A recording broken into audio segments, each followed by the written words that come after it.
Okay, we're gonna do number 5. We're gonna add a 3 here. Add a 3.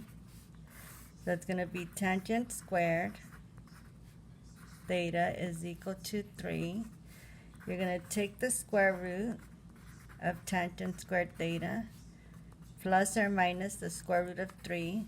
So that square gets canceled with the square root. So that's gonna be tangent theta is equal to plus or minus square root of 3. So we know that the tangent, we're going to set it equal to positive square root of 3, and then tangent theta is equal to negative square root of 3. So we know that the tangent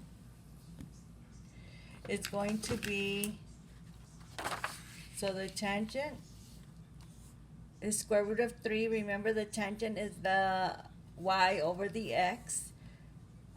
So then, you know it happens at pi over 3. And the tangent is positive in the first and in the third quadrant. So if it's positive pi over 3, then you're going to have at 4 pi over 3. So I wanted you guys to fill this in. So the tangent of 4 pi over 3 is positive square root of 3. Notice that the tangent is positive right there. So then we're going to go over here. We're going to say that theta is equal to pi over 3 and 4 pi over 3 for this one right here. And then it's negative in the second quadrant and the fourth quadrant. So right here the tangent is negative square root of 3, and it corresponds to 2 pi over 3.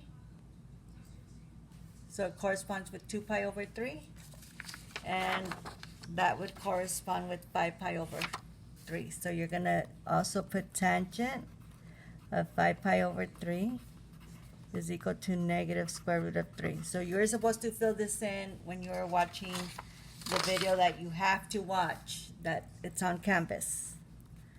Okay, so it says that this is going to be 2 pi over 3 and 5 pi over 3. Okay, now we're going to do number 6. Number 6, you have 2 sine theta cosine theta plus cosine theta equals 0. Notice that you have a cosine here and a cosine here that you can factor it out using the backward distributive property. 2 sine theta plus 1 equals 0. So if I multiply this with this, I get that. If I multiply this with this, I get that. So now we're going to set each equal to 0. 2 sine theta plus 1 equals 0.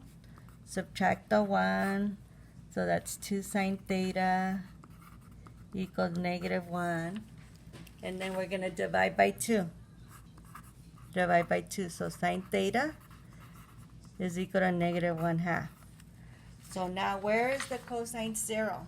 Well, the cosine is the x value.